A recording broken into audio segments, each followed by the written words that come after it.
कपिल जी, मैं आपको धन्यवाद देता हूं और ये फिल्म बनाने के लिए, ये वेब सीरीज बनाने के लिए बहुत बहुत धन्यवाद।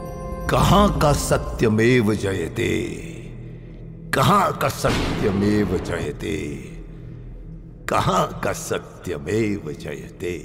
सुप्रीम कोर्ट के जजेस, हाई कोर्ट के जजेस जरूर इसको देखें और आत्मचिंतन करें कि भारत की न्याय प्रणाली कहां पहुंच गई है। भारत में टोटल 5 करोड़ केसेस तो वो हैं जो district court, high court, supreme court में है। इसका मतलब 5 करोड़ परिवार न्याय की आशा में बैठा हुआ है। ऑन एन एवरेज एक परिवार में 6 आदमी रख लीजिए, तो यानी 30 करोड़ लोग न्याय की आस लगाए बैठे हुए हैं। 30 करोड़ का मतलब एक अमेरिका, 30 करोड़ का मतलब 15 ऑस्ट्रेलिया, 30 करोड़ का मतलब 7 कनाडा, 30 करोड़ का मतलब 1.5 ब्राजील। इतने लोग भारत में न्याय की आस में बैठे हुए हैं। और ये 5 करोड़ केस तो वो हैं जो district court, high court, supreme court में है।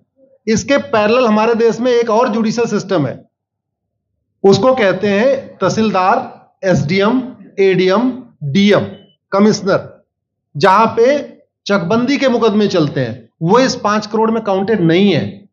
जो तहसीलदार के यहां मुकदमा होता है, एसडीएम के यहां मुकदमा होता है, एडीएम के यहां होता है, डीएम के यहां होता है, चकबंदी अधिकारी जिसको सीओ कहते हैं, डीडीसी कहते हैं, एसओसी कहते हैं, वो इसके पैरेलल में है और 5 करोड़ मुकदमे वहां पे भी चल रहे हैं।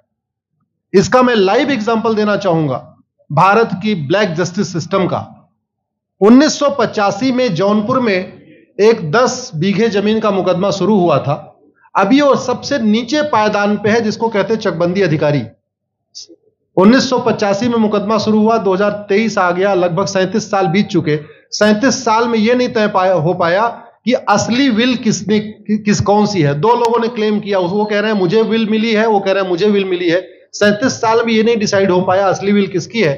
अगर मान लीजिए आज डिसाइड हो जाए तो सीओ के बाद एसओसी, एसओसी के बाद डीडीसी, डीडीसी के बाद हाई कोर्ट, हाई कोर्ट के बाद सुप्रीम कोर्ट, यानी अभी 35 साल और लगेगा, 70 साल लगेगा। सेकंड जनरेशन मुकदमा लड़ रही है, ऑलरेडी सेकंड जनरेशन मुकदमा लड़ रही है और इसी स्पीड से काम हुआ तो मुझे लगता है थर्ड जनरेशन आके मुकदमा जाके तब जाके सुप्रीम कोर्ट पहुंचेगा। दूसरा एग्जांपल, एक ग्लेरिंग एग्जांपल आपको देता हूं। 1971 के वॉर में पाकिस्तान में बम फेंकने वाले, पाकिस्तान के फौजियों के बहुत सारे बैंकर तोड़ने वाले एक कर्नल कबोत्रा है, पंचकुला में रहते हैं। दुश्मनों को उन्होंने दांत तोड़ दिए। आज 2000 से उनके मकान पे किसी ने कब्जा किया हुआ है। 2023 आ चुका है, 23 साल में वो अपने मकान को नहीं छुड़ा पाए। अभी मामला पंचकुला की डिस्ट्रिक्ट कोर्ट में है, उसके बाद चंडीगढ़ हाई कोर्ट जाएगा, फिर सुप्रीम कोर्ट जाएगा। तो 23 साल में वो सबसे नीचे पायदान पे है। वास्तविकता यह है, अंग्रेज चले गए, अंग्रेजी कानून यहीं छोड़ गए, अंग्रेजी व्यवस्था यहीं छोड़ गए। यह व्यवस्था भारत में न्याय देने के लिए नहीं बनी थी। यह जो न्यायिक जुडिशियल सिस्टम था भारत में जो बनाया गया, वो केवल और केवल भारत को लूटने बांटने के लिए बनाया गया था। चूंकि कानून वही चल रहा है, जुडिशियल सिस्टम वही चल रहा है, इवन हमारा ड्रेस भी वही चल रहा है। अंग्रेज काले कपड़े पहनते थे, हम भी काले कपड़े पहनते हैं। अंग्रेज जून के महीने में उनको गर्मी लगती थी तो 1 महीने छुट्टी करके इंग्लैंड चले जाते थे। आज भी हमारा हाई कोर्ट, सुप्रीम कोर्ट पूरे मई जून बंद रहता है। अंग्रेजों को क्रिसमस के टाइम में दिसंबर में छुट्टी मनाना जाना होता था, 1 महीने छुट्टी कर चले जाते थे। आज भी हमारी हाई कोर्ट, सुप्रीम कोर्ट दिसंबर में, क्रिसमस के टाइम में 15 दिन 20 दिन बंद हो जाती है। तो सोच वही है, किताबें वही है, व्यवस्था वही है, कानून वही है, तो स्वाभाविक सी बात है जस्टिस होगा कहां से? जस्टिस कैसे होगा? हम 2023 में 1860 का इंडियन पिनल कोड लेके घूम रहे, 1861 का पुलिस एक्ट लेके घूम रहे, गवाहों के बयान 1872 के कानून से हो रहे। हमने सब कुछ वर्ल्ड क्लास कर लिया, लेकिन अपने जस्टिस सिस्टम को कंपेयर करने की कोशिश ही नहीं किया। जितने में एक एयरपोर्ट बनता है, एक एयरपोर्ट बनाने में 25,000 करोड़ की लागत आती है। अगर हमारी सरकारों ने एक एयरपोर्ट की कीमत जुडिशियल सिस्टम पे खर्च कर दिया होता तो हमारी न्यायिक व्यवस्था अच्छी हो गई होती। आज घटिया, चूंकि अकाउंटेबिलिटी नहीं है, जुडिशियल सिस्टम में कोई अकाउंटेबिलिटी नहीं है। किसी के साथ न्याय हो जाए, अन्याय हो जाए, कोई फर्क नहीं पड़ता। निर्दोष को जेल हो जाए, जज की कोई अकाउंटेबिलिटी नहीं। दोषी को बेल हो जाए, जज की कोई अकाउंटेबिलिटी नहीं। लाख लोग जेल में सड़ रहे हैं, लाखों धोखेबाज भ्रष्टाचारी बाहर घूम रहे हैं, मूल कारण है ब्लैक जस्टिस सिस्टम।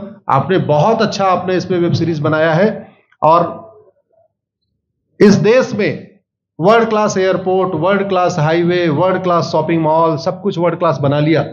इनफैक्ट अपना मोबाइल का डेटा सुरक्षित रखने के लिए हमारे सांसद, विधायक, जज आईफोन भी यूज करते हैं। अमेरिका का आईफोन यूज करते हैं हमारा डेटा सुरक्षित हो जाए, लेकिन भारत सुरक्षित हो जाए उसके लिए यह नहीं देखते कि जापान में कौन सा कानून है, अमेरिका में कौन सा कानून है, सिंगापुर में क्या अच्छा चल रहा है। कनाडा में रेंट का मामला एक डेट में खत्म होता है।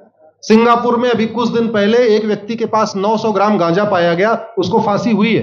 दोबारा वहां ड्रग स्मगलिंग होगी क्या? तो भारत में चाहे वो ड्रग स्मगलिंग है, माफिया राज है, ह्यूमन ट्रैफिकिंग है, इन सब के लिए हमारा जस्टिस सिस्टम जिम्मेदार है। कोई भी अपराध होता है उसमें दो पक्ष होता है, एक पीड़ित, एक अपराध करने वाला। जो पीड़ित होता है वो चाहता है जल्दी उसको न्याय मिल जाए, अपराध करने वाला चाहता है मुकदमा लंबा चले। भारत का न्यायिक सिस्टम अपराध करने वाले के साथ खड़ा है। बलात्कारी चाहता है उसका मुकदमा 30 साल चले, और मुकदमा 30 साल चलता है। भू माफिया चाहता है कि गरीब की जमीन पे कब्जा कर ले, उसका मुकदमा 50 साल चले, और आज की डेट में मुकदमा 50 साल चल रहा है। इसका मतलब वर्तमान न्यायिक सिस्टम बलात्कारी के पक्ष में है, भू माफिया के पक्ष में है, ड्रग स्मगलर के पक्ष में है, ह्यूमन ट्रैफिकर के पक्ष में है, नक्सलियों के पक्ष में है, माओवादियों के पक्ष में है, जो लोग देश विरोधी काम कर रहे हैं उनके पक्ष में है। 40 साल 50 साल के बाद किसी व्यक्ति ने मिलावट करके लोगों का स्वास्थ्य खराब कर दिया, उसको 50 साल के बाद सजा हो रही है। इस बीच उसने कम से कम पता नहीं कितने लोगों का और भी कर दिया। तो ये जो जस्टिस सिस्टम होता है दवा की तरीके काम करता है। जैसे दवा अच्छी होती है बीमारी तुरंत ठीक हो जाती है, अगर दवा घटिया होती है तो बीमारी बढ़ जाती है। दवा खाने के बाद शरीर एज इट इज नहीं रहता, या तो बीमारी ठीक होती है या तो बीमारी बढ़ती है। अगर कोई आदमी एक गांव में किसी के साथ कुछ गलत कर दे, उसको 6 महीने के अंदर सजा हो जाए, साल भर के अंदर हो जाए, दूसरा अपराध वहां नहीं होगा। लेकिन अगर उस व्यक्ति को पनिशमेंट नहीं मिला तो स्वाभाविक सी बात है उसने उसको और मोटिवेट कर दिया। कहते नहीं ऐसे बुखार है, तुरंत 2 गोली खाइए बुखार ठीक हो गया, लेकिन अगर आपने दवा नहीं खाई या गलत दवा खा लिया तो टाइफाइड होगा या निमोनिया होगा। दुर्भाग्यवश ये हमारा जस्टिस सिस्टम यही कर रहा है। आज की डेट में जितनी समस्याएं हैं, चाहे वो घूसखोरी है, जमाखोरी है, मिलावटखोरी है, कालाबाजारी है, नशा तस्करी है, मानव तस्करी है, सोना तस्करी है, ड्रग स्मगलिंग है, या नक्सलवाद है, या माओवाद है, या कट्टरवाद है, जो भी समस्याएं हैं, उसका एक बहुत बड़ा कारण यह है कि हमारा जस्टिस सिस्टम उसको टैकल नहीं कर पा रहा है, उसको पकड़ नहीं पा रहा है, और इसीलिए भारत में अराजकता है। मैं तो इतने जानता हूं, ऐसी कोई बीमारी नहीं जिसकी कोई दवाई नहीं, ऐसी कोई समस्या नहीं जिसका कोई समाधान नहीं। हम हर चीज के लिए बाहर से चीजें खरीदते हैं, तो हम ये क्यों नहीं देख रहे हैं कि आखिर चाइना का जस्टिस सिस्टम कैसा है, सिंगापुर का कैसा है, कनाडा का कैसा है, फ्रांस का कैसा है, और अमेरिका का कैसा है। हम क्यों नहीं बेस्ट प्रैक्टिसेस उनकी अडॉप्ट कर लेते। दुनिया के कई देशों ने नार्को पॉलीग्राफ ब्रेन मैपिंग कानून बना दिया। मेरी बहन दीपिका नारायण बैठी हुई है, ये लगातार फॉल्स केसेस के खिलाफ, इनको मैं देखता रहता हूं, एक्टिव रहती है। एक कानून बन जाए नार्को पॉलीग्राफ ब्रेन मैपिंग, और कंप्लेन पे अंडरटेकिंग ले लिया जाए कि जो कुछ मैं शिकायत कर रहा हूं इसके लिए मैं अपना नार्को पॉलीग्राफ ब्रेन मैपिंग कराने के लिए तैयार हूं, हजारों की संख्या में फेक केसेस खुद ही खत्म हो जाएंगे। आज की डेट में लोग जुडिशरी की लापरवाही के साथ साथ फर्जी केस से परेशान है, फर्जी गवाही से परेशान है, फर्जी एफआईआर से परेशान है, हजारों परिवार परेशान है। कई बार देखा गया कि जो फैमिली के केसेस होते हैं उसमें कितने सारे फेक केसेस भी आ रहे हैं। तो जो वास्तव में दोषी हैं उनको पनिशमेंट नहीं मिल पा रहा है, जो निर्दोष हैं उनके खिलाफ फर्जी केसेस हो रहे हैं। आज की डेट में गांव में एक दबंग अगर जमीन कब्जा कर लेता है, किसी की हिम्मत नहीं पड़ती उसके खिलाफ कोई गवाही दे दे। लोगों को अपनी जमीन छुड़ाने में 30 साल लड़ना पड़ रहा है, 35 साल लड़ना पड़ रहा है। अगर 30 साल 35 साल के बाद कक्कड़ जी उसको अपनी जमीन मिल भी गई तो उसके साथ न्याय कहां हुआ? 35 साल में उसका टाइम बर्बाद हो गया, 35 साल में उसका पैसा बर्बाद हो गया, 35 साल वो मेंटल ट्रॉमा में रहा, 35 साल उसने तारीख पे तारीख झेली है। और मैं तो डिस्ट्रिक्ट कोर्ट में कई बार जाके देखा, ऐसे परिवारों को देखता हूं जिनके पास बस से आने के लिए पैसा नहीं है, साइकिल से आते हैं। ऐसे परिवारों को देखता हूं जो चाय नहीं पी सकते अपने पैसे से, बेचारे घर से रोटी बांध के और अचार लेके आते हैं, लेकिन वहां मजबूरी में वकील को पैसा देते हैं। तो हमारी कोर्ट कचहरी वास्तव में दलाली का अड्डा बन गया है। हमारी कोर्ट कचहरी भ्रष्टाचार का अड्डा बन गया है। और मैं दुख के साथ कहना चाहूंगा, अदालतों में न्याय हो नहीं रहा है, बल्कि न्याय बिक रहा है। जिनके पास पैसा है, वो कि उन्होंने कितना बड़ा क्राइम किया हो, मर्डर किया हो, रेप किया हो, उनको जमानत हो रही है। और जिनके पास नहीं है, वो बेचारे जेल में सड़ रहे हैं। कई बार तो देखा गया, मैंने मेरे मर्डर किया एक्स अनंत सिंह ने, लेकिन एक्स अनंत सिंह बाहुबली थे, उन्होंने थानेदार को 20 लाख रुपए दिया, वो वाई अनंत सिंह को लेकर जेल में डाल दिया। नाम वही है। अब उसके बाद क्या हुआ, 20 साल मुकदमा चला और फिर सबूत के अभाव में छूट गया। तो जिसने मर्डर किया वो तो कभी जेल गया ही नहीं। एक निर्दोष जेल गया, 10-20 साल के बाद उसने अपना जमीन बेचा, सब कुछ किया, मां बाप सब कुछ तबाह हो गए, फिर वो सबूत के अभाव में छूट रहा है। तो सबूत के अभाव में अगर 20 साल के बाद छूट भी गया हो, उसका 20 साल कौन लौटाएगा? उसके 20 साल के लिए कौन जिम्मेदार है? उसके 20 साल जो बर्बाद हुआ, उसके लिए संविधान की शपथ लेने वाले जिम्मेदार हैं। संविधान के प्रियम्बल में लिखा है, हम आपको जस्टिस देंगे, हम आपको न्याय देंगे। न्याय देने की जिम्मेदारी किसकी? जिन्होंने शपथ लिया। शपथ कौन लेते हैं? जजेस लेते हैं, सांसद, विधायक, मंत्री लेते हैं। तो आज की डेट में अगर लोगों को न्याय नहीं मिल रहा है, तो इसके लिए वही जिम्मेदार हैं जो संविधान की शपथ लेते हैं।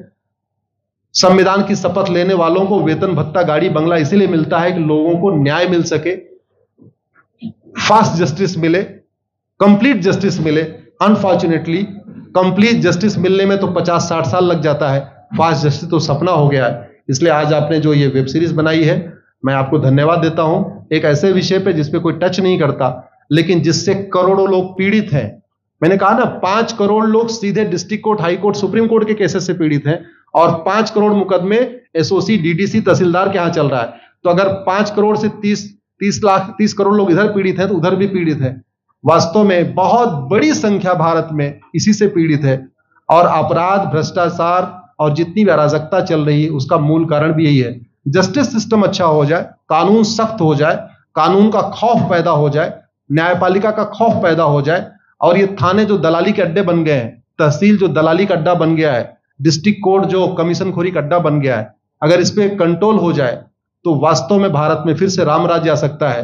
अगर जुडिशियल सिस्टम अच्छा हो जाए, तो जो राम राज्य की कल्पना है, धर्म की जय हो, अधर्म का नाश हो, प्राणियों में सद्भावना हो, विश्व का कल्याण हो, मुझे लगता है उसको फिर से जीवित किया सकता है। आपने मुझे बुलाया कपिल जी, मैं आपको धन्यवाद देता हूं। और ये फिल्म बनाने के लिए, ये वेब सीरीज बनाने के लिए बहुत बहुत धन्यवाद देता रहता हूं। दीपिका जी लड़ती रहती हैं, इनको देखता रहता हूं।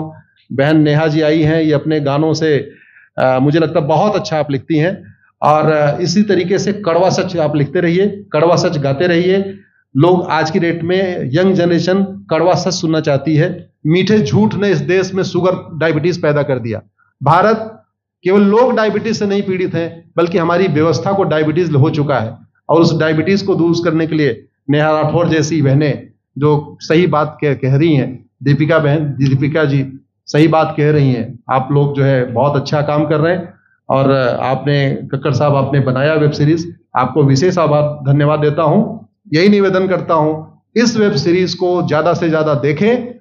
और खास तौर पे अगर आपके जानने वाले कोई जज हैं, कोई आईएएस हैं, कोई आईपीएस हैं, मंत्री, सांसद, विधायक हैं, उनको भी एक बार फोन करके, व्हाट्सएप करके एक बार कहिए कि वो भी इसको जरूर देखें। क्योंकि अल्टीमेटली न्यायिक व्यवस्था बदलने की जिम्मेदारी उन्हीं की है जिनको वेतन, भत्ता, गाड़ी, बंगला, free air ticket, free rail ticket और वीआईपी व्यवस्था मिलती है। ये व्यवस्था उन्हीं को बदलनी है। जय हिंद, धन्यवाद।